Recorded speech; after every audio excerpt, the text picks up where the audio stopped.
আজকে কি কি রান্না করেছি, তাড়াহুড়োর রান্না তো করেছি দেখাচ্ছি।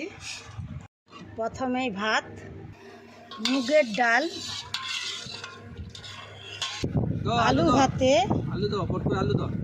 ভাতে পটল ভাজা, বড়ি ভাজা, এখানে আছে গিমা শাক ভাজা, পেঁয়াজ বেগুন কাঁচা লঙ্কা দিয়ে গিমা শাক ভেজেছি, আর তার সঙ্গে আছে পেঁয়াজ। দাদাকে ভাত দিয়ে দিচ্ছি, খুব খিদে পেয়েছে। গিমা শাকের ভাজা গরম গরম খেলে তো টেস্টটা ভালো লাগে। বড়ি ভাজা কেমন হয়েছে? গিমা শাকের ভাজাটা ভালো হয়েছে। পেঁয়াজ দেওয়া হয়নি, দাদা ভাইকে দিয়ে দিলাম।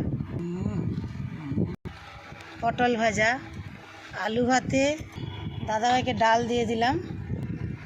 ভাত বাড়া হয়ে গেছে, মেয়ের বেড়ে দিয়েছি, ছেলের জন্য রেডি করে রেখে দিয়েছি, ও আসছে বাড়িতে, তো বেড়ে নিয়েছি। এবার আমরা খাবো বন্ধুরা, টাটা।